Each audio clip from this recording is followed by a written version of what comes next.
بالله من الشيطان الرجيم ألم تر أن الله يعلم ما في السماوات وما في الأرض ما يكون من نجوى ثلاثة إلا هو رابعهم ولا خمسة إلا هو سادسهم ولا أدنى من ذلك ولا أكثر إلا هو معهم أينما كانوا ثم ينبئهم بما عملوا يوم القيامة إن الله بكل شيء عليم. ألم تر، کیا نہیں دیکھا آپ نے؟ لم فعل مضارع پر جب داخل ہوتا ہے تو اس کو ماضی منفی کے معنی میں کر دیتا ہے. ترا تم دیکھتے ہو، لم تر نہیں دیکھا تم نے. الم تر کیا نہیں دیکھا آپ نے، ان اللہ ہے بے شک اللہ، یعلم جانتا ہے، ما فی السماوات جو کچھ آسمانوں میں ہے،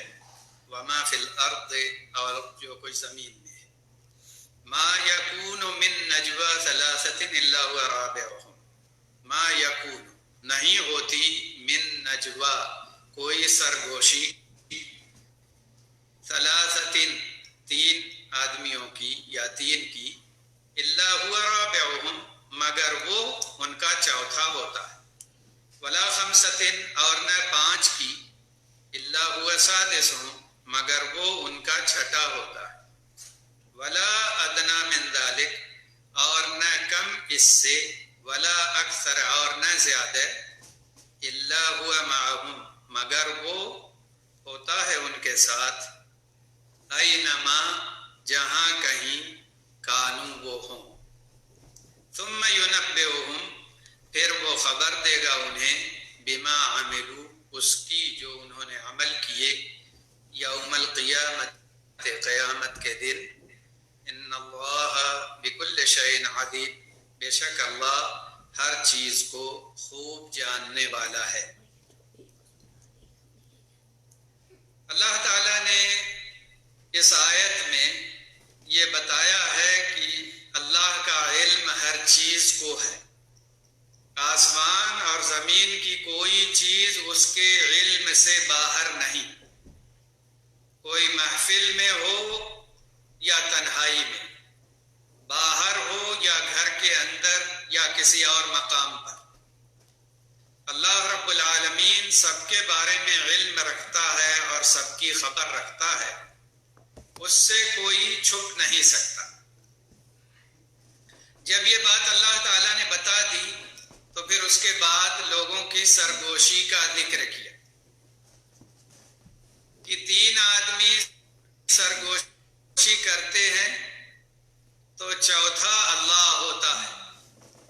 اور پانچ آدمی سرگوشی کرتے ہیں تو چھٹا اللہ ہوتا ہے. اور وہ اس سے کم تعداد میں ہوں یا اس سے زیادہ تعداد میں ہوں، اللہ تعالیٰ ان کے ساتھ ہوتا ہے جہاں کہیں بھی وہ رہیں. اور قیامت کے دن ان کے اعمال کی اللہ خبر دے گا. اللہ کو ہر بات کا علم ہے. اللہ تعالیٰ نے یہ بات بتا دی. سرگوشی کیوں کرتے ہیں لوگ؟ کبھی کبھی ضرورت ہوتی ہے، خاص طور سے اس موقع پر جب اپنا کوئی خاص آدمی ہو اور اس سے کوئی خاص بات کہنی ہو تو سرگوشی ہو جاتی ہے. جیسے اللہ کے نبی صلی اللہ علیہ وسلم نے اپنے مرض الموت میں فاطمہ رضی اللہ عنہا سے سرگوشی کی تھی، اور آپ نے سرگوشی میں آپ سے ایک بات کہی جس سے وہ غمزدہ ہو گئی، اور پھر دوبارہ سرگوشی کی تو وہ خوش ہو گئی اور ہنسنے لگی. پہلی بار جو سرگوشی کی تھی اس میں بتایا تھا کہ اب میرا آخر وقت آ گیا ہے، تو اس کی وجہ سے ان کو غم ہوا. اور بعد میں سرگوشی کی کہ میرے گھر والوں میں سب سے پہلے تم مجھ سے ملو گی، تو پھر وہ خوش ہو گئی. تو یہ سرگوشی ہوئی تھی تو خیر اور بھلائی کے لیے یا اپنے قریبی گھر کے لوگوں کے ساتھ اگر کسی بات کے لیے عام مجمع سے الگ سرگوشی کرنی پڑے تو انشاءاللہ اس میں کوئی حرج کی بات نہیں ہے. یہی معاملہ یوسف علیہ السلام کا بنیامین کے ساتھ بھی پیش آیا تھا. جب یعقوب علیہ السلام سے اجازت لے کر ان کے بیٹے یعقوب علیہ السلام کے پاس گئے تھے اپنے غلے لینے کے لیے، تو یوسف علیہ السلام نے بنیامین سے سرگوشی کی تھی کہ میں تمہارا بھائی ہوں، تم کو پریشان ہونے کی ضرورت نہیں. اور خود یوسف علیہ السلام کے بھائیوں نے آپس میں سرگوشی کی تھی کہ اب ہم کیا کریں، ایسا ایسا معاملہ پیش آیا ہے. تو کبھی کبھی جب ضرورت اس طرح کی محسوس ہو اور اس میں شر کا پہلو نہ ہو تو کچھ لوگ سرگوشی کر سکتے ہیں، یا قریبی لوگ ہوں، باپ بیٹے ہوں، یا گھر کے اور افراد ہوں جو قریبی ہوں اور ان کا خاص مسئلہ ہو، تو عام مجمع سے ہٹ کر ان کی سرگوشی میں کوئی حرج کی بات نہیں ہے. اللہ تعالیٰ نے یہاں پہ ذکر کیا کہ تمہاری سرگوشیاں ہوں تو اللہ کو پتہ ہے، اس لیے تمہیں یہ معلوم ہونا چاہیے کہ تمہیں کیا بات کرنی ہے اور کس طرح کرنی ہے، کیونکہ جو سچ ہے وہ بھی اللہ جان جائے گا اور جو جھوٹ ہے وہ بھی اللہ جان جائے گا. جو تمہاری نیت صالح ہے وہ بھی اللہ جانتا ہے، اور جس نیت میں فساد ہے اسے بھی اللہ تعالیٰ جانتا ہے. اس آیت سے کچھ لوگ یہ معنی نکال سکتے ہیں یا نکالتے ہیں کہ دیکھو تم لوگ کہتے ہو کہ اللہ تعالیٰ عرش کے اوپر ہے، اور یہاں دیکھو کہ اللہ تعالیٰ کہتا ہے کہ وہ تمہارے ساتھ ہے، تم جہاں کہیں بھی رہو.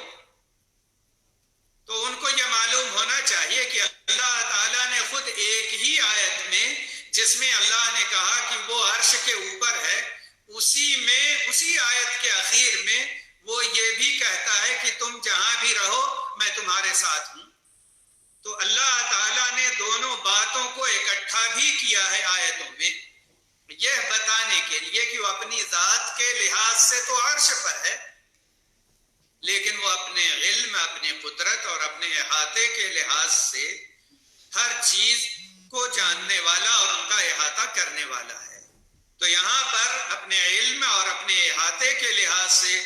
یہ بیان آیا ہوا ہے کہ وہ تمہارے ساتھ ہے، کیونکہ اللہ نے آخر میں یہی کہا ان اللہ بکل شیء علیم،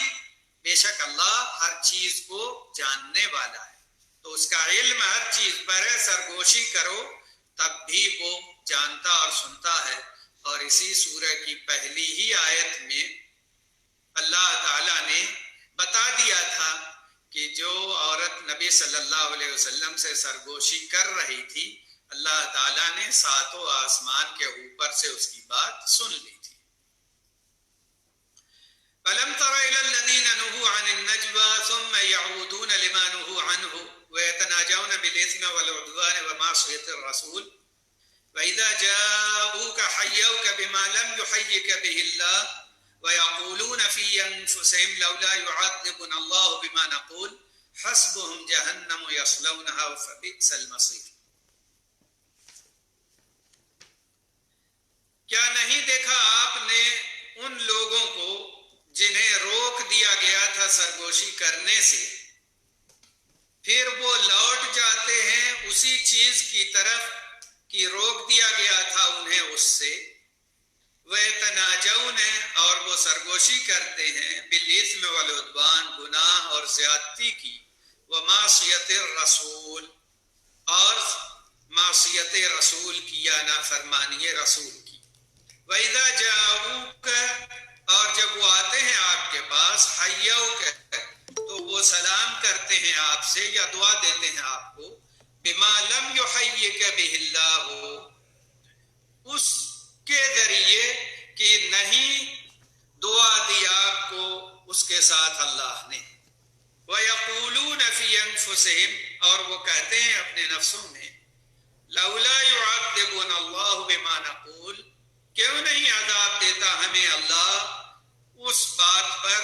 جو ہم کہتے ہیں، یا اس وجہ سے جو ہم کہتے ہیں. حسبہم جہنم، کافی ہے ان کو جہنم، یصلونہا، وہ داخل ہوں گے اس میں یا جلیں گے اس میں، فبئس المصیر، تو کیا ہی برا ٹھکانہ ہے وہ. اللہ تعالیٰ نے ذکر کیا کہ لوگوں کو سرگوشی سے روک دیا گیا تھا. یہ منافقین تھے، اور بعض مفسرین نے منافقین اور یہود دونوں کا تذکرہ کیا ہے کہ یہ لوگ آپس میں سرگوشی کرتے تھے اسلام کے خلاف اور مسلمانوں کے خلاف، اور کفار سے ملے ہوئے ہوتے تھے یہ منافقین، اور آپسی ان کی میٹنگ بھی ہوتی تھی، اور چپکے چپکے وہ باتیں کرتے تھے، اور وہ باتیں پہنچاتے بھی تھے ان لوگوں تک. اور کبھی ایسا ہوتا تھا کہ مسلمانوں کو دیکھتے تھے جب، تو یہ منافقین آپس میں چپکے چپکے دھیمے دھیمے بات کرتے تھے ان کو دیکھ دیکھ کر، تاکہ ان کو خوف دلائیں اور ان کو تکلیف پہنچائیں. تو یہ مختلف باتیں ہوا کرتی تھی منافقین کی طرف سے اور اسی طرح یہود کی طرف سے. تو اللہ تعالیٰ نے ان لوگوں کو روک دیا تھا کہ اس طرح کی سرگوشی کرنے کی ضرورت نہیں، تم لوگ اس سے باز آ جاؤ. لیکن وہ لوگ کچھ دن تک تو رکے رہے، پھر اسی حرکت پہ آ گئے اور وہ پھر سرگوشیاں کرنے لگے، اور مسلمانوں کو تکلیف دینے کے لیے وہ جب بھی انہیں دیکھتے خسر خسر کرتے اور سرگوشیاں کرتے، یا یہ ہے کہ اسلام کے خلاف باتیں کرتے. اور جب ان کو کوئی سزا نہیں ملی اور اللہ کی طرف سے عذاب نہیں آیا، تو وہ کہنے لگے کہ اگر ہم غلط ہوتے تو اللہ کی طرف سے عذاب آ جاتا، اور اگر یہ نبی سچا ہوتا تب بھی ہم کو تکلیف پہنچ جاتی، مگر نہ سزا آئی نہ کوئی حکم آیا اس طرح کا. اس کا مطلب یہ ہوا کہ ہم صحیح ہیں. اس طرح کی جب وہ باتیں کرنے لگے تو اللہ تعالیٰ نے کہا کہ ان کا ٹھکانہ جہنم ہے، اور وہ بہت برا ٹھکانہ ہے. اللہ تعالیٰ کسی مصلحت کی بنیاد پر اس دنیا میں عذاب کو مؤخر کر دیتا ہے، لیکن نافرمانوں کے لیے سزا یقینی ہے وہاں آخرت میں، بالخصوص کفار و مشرکین کے لیے، یہود کے لیے اور منافقین کے لیے. وہ لوگ اس سے نہیں بچ سکتے. یہ جو سرگوشی منع ہے اس کی کیا صورتیں ہوتی ہیں؟ عام طور سے منع اس وقت ہوتا ہے جب 3 آدمی ہوں. تو حدیث شریف میں لکھا ہے کہ نبی صلی اللہ علیہ وسلم نے فرمایا کہ جب تم لوگ 3 آدمی ہو تو ایک کو چھوڑ کر 2 آدمی سرگوشی نہ کریں، کیونکہ ایک جب تنہا ہوگا تو شیطان طرح طرح کے وسوسے اس کے دل میں ڈالے گا، اور یہ آپسی دشمنی، اختلاف اور دوری کا سبب بنے گا. اس لیے آپ نے فرمایا جب تم میں سے 3 آدمی ہوں تو 2 آدمی تیسرے کو چھوڑ کر سرگوشی نہ کریں. اسی طرح اگر 3 سے زیادہ بھی ہوں، 4 آدمی ہوں یا 5 آدمی ہوں، لیکن ایک کو چھوڑ کر باقی 3 یا 4 سرگوشی کریں، اس کو صرف الگ کر دیں، تب بھی اس بات کا خدشہ ہوتا ہے کہ شیطان اس کو تکلیف پہنچائے کہ دیکھو ان لوگوں نے آپسی گفتگو تو کی اور مجھے چھانٹ دیا، الگ کر دیا. اور پھر وہ طرح طرح کے گمان کرے گا اور تکلیف میں مبتلا ہوگا. اور یہ سرگوشیاں دراصل جو منع کی گئی ہیں وہ اسی غرض سے کہ ہمارے مومن بھائی کو اذیت اور تکلیف نہ پہنچے. تو وہ ساری سرگوشیاں اور ساری گفتگو جن کی وجہ سے ہمارے بھائیوں کو تکلیف پہنچتی ہے، وہ ساری سرگوشیاں دین اسلام میں منع ہے. اور اسی طریقے سے ایک کیفیت تو یہ ہوتی ہے کہ کبھی کبھی 2 آدمی سرگوشی کر رہے ہوتے ہیں لیکن محفل ہوتی ہے پوری، مچلی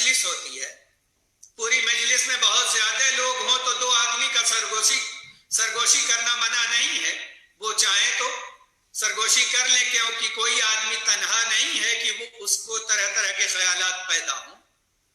لیکن یہ دونوں جو سرگوشی کر رہے ہیں تو سرگوشی کرتے ہوئے کسی خاص آدمی کی طرف دیکھیں، پھر سرگوشی کریں، پھر اس کی طرف اشارہ کریں یا ہاتھ سے اشارہ کریں یا دیکھیں، تو اس سے یہ شبہ پیدا ہوگا کہ فلاں آدمی کے خلاف شاید باتیں کر رہے ہوں اور شیطان دل میں وسوسے پیدا کرے گا۔ تو اگر محفل بھی ہو اور دو آدمی سرگوشی کر رہے ہوں تو علماء کہتے ہیں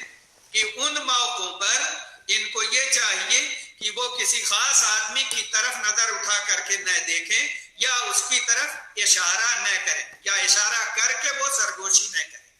اس طرح اگر سرگوشی کریں گے تو اس کی وجہ سے فساد پیدا ہوگا اور دل خراب ہوں گے اور مسلم بھائی کو اذیت پہنچے گی، اور اذیت ہی کو دور کرنے کے لیے سرگوشیوں سے منع کیا گیا ہے۔ منافقین کا مقصد ہی یہ ہوتا تھا کہ سچے مسلمانوں کو تکلیف پہنچائیں اور ان کے دلوں میں شیطانی وسوسے ڈالیں، اور شیطان ہی ان لوگوں کو، ان منافقین کو آمادہ کرتا تھا کہ تم لوگ اس طرح اور اس طرح کام کرو، اور اس طریقے سے ان لوگوں کو اذیت اور تکلیف پہنچے گی۔ تو وہ ایسا کرتے تھے۔ دین اسلام نے ان کاموں سے روکا اور منع کیا، اور پھر ہدایات اللہ تعالیٰ نے نازل فرما دی، یا ایھا الذین آمنوا اذا تناجیتم فلا تتناجوا بالاثم والعدوان ومعصیۃ الرسول وتناجوا بالبر والتقوى واتقوا اللہ الذی الیہ تحشرون۔ اے وہ لوگ جو ایمان لائے ہو، جب تم آپس میں ایک دوسرے سے سرگوشی کرو، فلا تتناجوا، تو نہ سرگوشی کرو گناہ کی اور زیادتی کی اور نافرمانی رسول کی، اس کی سرگوشی مت کرو۔ سرگوشی کرنی ہے تو تناجوا بالبر والتقوى، سرگوشی کرو نیکی کی اور تقوی کی، واتقوا اللہ الذی الیہ تحشرون، اور ڈرتے رہو اللہ سے جس کے پاس تم سب کو اکٹھا ہونا ہے۔ کہ اگر تم فساد کی اور برائی کی سرگوشی کرو گے تو اللہ کو معلوم ہے اور وہ تمہیں پکڑے گا، اور اللہ جسے پکڑ لے اس کے لیے چھوٹنا مشکل ہو جائے گا۔ اس لیے تمہاری یہ سرگوشیاں جو ہوں تو وہ نیکی کے کاموں کے لیے ہوں، تقوی کے لیے ہوں، خیر اور بھلائی پھیلانے کے لیے ہوں، شر و فساد کے لیے نہیں ہونی چاہیے۔ پھر اللہ تعالیٰ نے بتایا انما النجوى من الشیطان لیحزن الذین آمنوا ولیس بضارهم شیئا الا باذن اللہ وعلی اللہ فلیتوکل المؤمنون۔ بے شک سرگوشی یہ شیطان کی طرف سے ہے، یعنی برے کاموں کے لیے سرگوشی، برائی کے لیے، کیونکہ اچھائی کے لیے کب شیطان کہے گا کہ تم سرگوشی کرو؟ تو یہاں شیطان کی طرف جو نسبت کی گئی ہے وہ برائیوں کے لیے جو سرگوشیاں ہوتی ہیں اس کا تذکرہ ہے، کہ بلا شبہ برائی کے لیے جو سرگوشی ہے وہ شیطان کی طرف سے ہے، لیحزن الذین آمنوا، تاکہ وہ غمزدہ کر دے ان لوگوں کو جو ایمان لائے ہیں۔ یہ شیطان ان منافقین کو اور یہودیوں کو کہتا ہے کہ تم لوگ اس طرح ان کو دیکھو تو باتیں کیا کرو آپس میں چپکے چپکے، تاکہ وہ تمہاری باتیں نہ سنیں اور ان کے دلوں میں طرح طرح کے وسوسے پیدا ہوں اور ان کے دلوں میں کفار و مشرکین اور یہود کے تعلق سے خوف بھی برقرار رہے۔ اس لیے شیطان آ کر ان کو ورغلاتا ہے اور اس طرح کی باتیں ان کے دل میں ڈالتا ہے تاکہ مومن غمزدہ ہو۔ اللہ تعالیٰ نے کہا کہ تمہیں غمزدہ ہونے کی ضرورت نہیں، شیطان کسی کو کوئی نقصان نہیں پہنچا سکتا مگر اللہ کے حکم سے۔ اللہ کا کوئی فیصلہ ہوگا، اس نے لکھ دیا ہوگا کسی کے لیے نقصان، تو وہ نقصان اسے پہنچ کر رہے گا، لیکن اگر اللہ نے نہیں لکھا ہے کسی کے لیے نقصان تو شیطان اور اس کے اعوان و انصار سب مل کر کے اس انسان کو نقصان نہیں پہنچا سکتے۔ جب معاملہ سارا اللہ کے اختیار میں ہے تو پھر ہمیں تکلیف اٹھانے کی یا پریشان ہونے کی ضرورت نہیں۔ اسی لیے اللہ نے کہا کہ یہ سرگوشی شیطان کی طرف سے ہے، وہ غمزدہ کرنا چاہتا ہے مومنوں کو، لیکن تمہیں معلوم ہونا چاہیے کہ وہ مومنوں کو نقصان نہیں پہنچا سکتا مگر اللہ کے حکم سے۔ تو لوگوں کو چاہیے کہ اللہ ہی پر وہ بھروسہ کریں،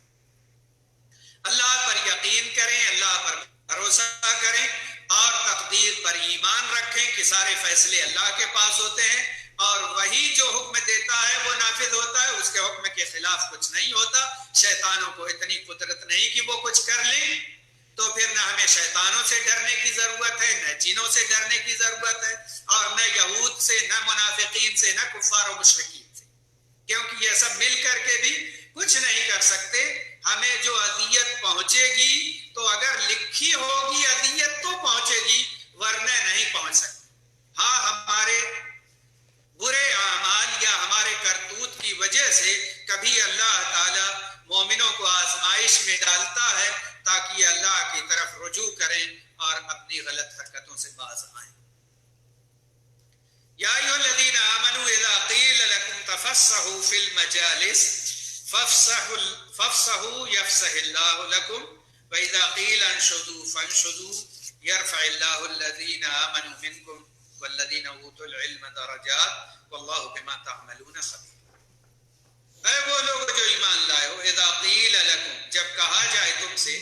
تفسحوا فی المجالس، کشادگی اختیار کرو مجلسوں میں، فافسحوا، تو تم کشادگی اختیار کر لیا کرو، یفسح اللہ لکم، کشادگی کر دے گا اللہ تمہارے لیے، وَإِذَا قِيلَ، اور جب کہا جائے انشزوا، اٹھ کھڑے ہو، فانشزوا، تو اٹھ کھڑے ہو جایا کرو، یرفع اللہ الذین آمنوا منکم، بلند کر دے گا اللہ ان لوگوں کو جو ایمان لائے، منکم تم میں سے، والذین اوتوا العلم، اور ان لوگوں کو جو دیے گئے علم، درجات میں، واللہ بما تعملون خبیر، اور اللہ ان چیزوں کو جو تم کرتے ہو خوب خبر رکھنے والا ہے۔ اس میں اللہ تعالی نے مجلسوں کے آداب بتائے۔ جب کانا پھوسی اور سرگوشی وغیرہ کے آداب اور احکام اللہ تعالیٰ نے بتا دیے، تو اب مجلسوں کے آداب بھی اللہ رب العالمین نے ذکر کر دی کہ مجلسوں میں کشادگی اختیار کرو۔ کشادگی اختیار کرنے کا مطلب یہ ہے کہ دوسرے لوگوں کے لیے گنجائش پیدا کرو، انہیں جگہ دو۔ اگر دوسرے لوگ آ جائیں تو اپنے پاس جو زیادہ جگہ لے کر بیٹھے ہو، تھوڑا سا اپنے آپ کو سمیٹ لو اور اس کے لیے جگہ بنا دو تاکہ وہ بھی مجلس اور محفل میں شریک ہو جائے اور اسے کھڑے نہ رہنا پڑے۔ تو یہ مجلس کا ادب ہے۔ حدیث شریف میں لکھا ہے کہ نبی صلی اللہ علیہ وسلم نے فرمایا، کوئی شخص دوسرے کو اٹھا کر وہاں خود نہ بیٹھے،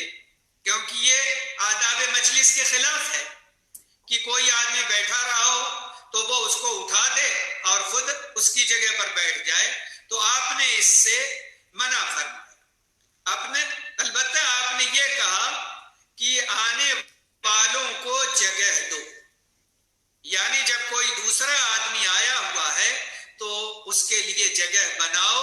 اور اس کو بھی مجلس میں جگہ دو۔ یہ بخاری شریف میں روایت موجود ہے۔ اور اسی طرح جمعہ کے دن کے تعلق سے ایک روایت آئی ہوئی ہے کہ آپ نے فرمایا، تم میں سے کوئی اپنے بھائی کو جمعہ کے دن اس کی جگہ سے اٹھا کر خود وہاں نہ بیٹھے، بلکہ یوں کہے کہ کشادگی کر لو۔ تو اگر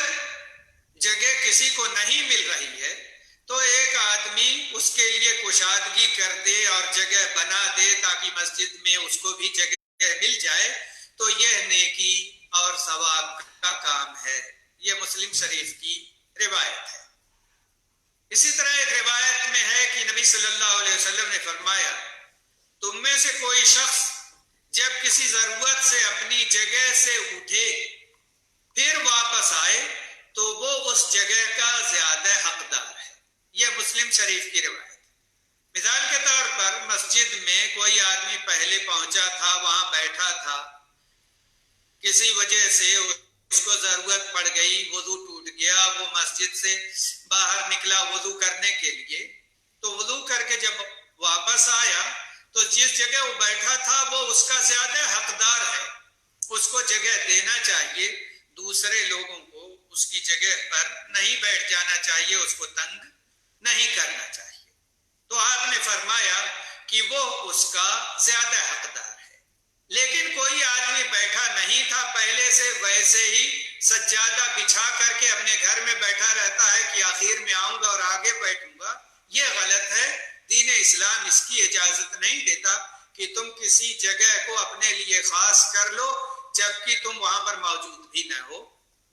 تو اس طرح کی حرکتیں بعض لوگ جو کرتے ہیں ان کا یہ عمل غلط ہے. حقیقت یہ ہے کہ اگر انہیں پہلے آنا ہے اور بیٹھنا ہے تب تو ٹھیک ہے، لیکن صرف آگے رہنے کی غرض سے پہلے سے وہ اپنا کوئی مصلی سجادہ بچھا کر کے رکھیں تاکہ کوئی وہاں نہ بیٹھے لیکن وہ خود حاضر نہ ہو، تو ایسا عمل سنت کے خلاف ہے اور دین اسلام اس کی اجازت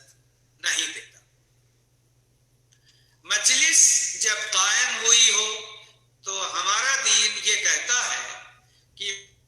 مجلس میں جا کر ایک آدمی سلام کرے، جب پہنچے تب بھی سلام کرے، اور جب مجلس سے اٹھ کر کے جا رہا ہو تب بھی سلام کرے. حدیث شریف میں لکھا ہے کہ پہنچنے والا سلام واپسی والے سلام سے بڑھ کر نہیں ہے. یعنی جاتے ہوئے بھی سلام اور آتے ہوئے بھی سلام، یہ دونوں ہونا چاہیے. اور اس کے علاوہ جب کوئی معزز شخص ہوں، خاص طور سے رسول اللہ صلی اللہ علیہ وسلم کے قریب، سارے صحابہ قریب ہونا چاہتے تھے اور بیٹھنا چاہتے تھے یا آپ کا خطبہ سننا چاہتے تھے، تو ایسی صورت میں جو آدمی پہلے آیا ہے اس کا حق زیادہ ہے، چاہے وہ کم درجے کا ہو، اور بڑی حیثیت والا آدمی اگر بعد میں آیا ہے تو اس کا حق قربت کا نہیں ہے، الا یہ کہ امام یا شیخ یا عالم کسی خاص شخص کو بلانا چاہیں، قریب کرنا چاہیں، یا کوئی اور بات ان کو کرنی ہے، تب تو کوئی حرج کی بات نہیں ہے. لیکن کوئی بڑا مالدار ہو یا بڑے رتبے والا ہو اور وہ اپنے رتبے کو دکھاتے ہوئے سب لوگوں کو ہٹا کر کے سب سے آگے جائے تو یہ بات اس کو زیب نہیں دیتی اور یہ اسلامی تعلیم کے خلاف بھی ہے.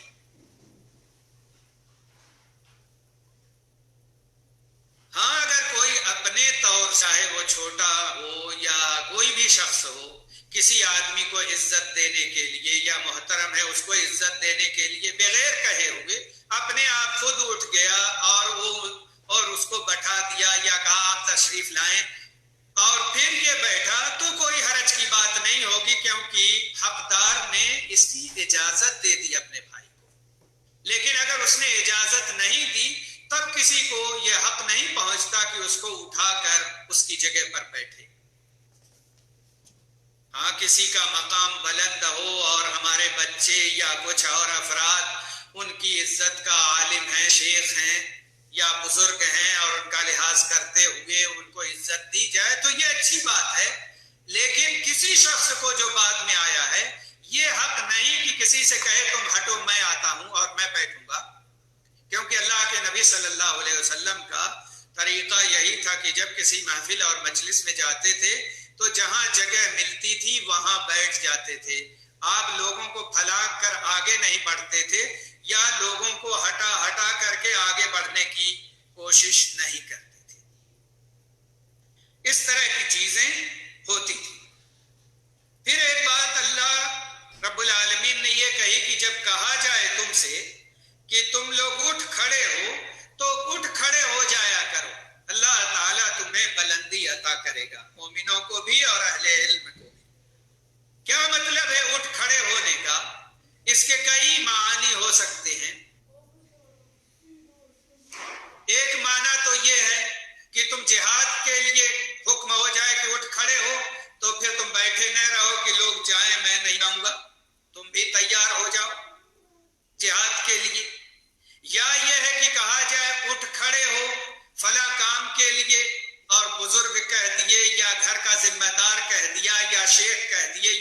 الفاظ کہہ دیے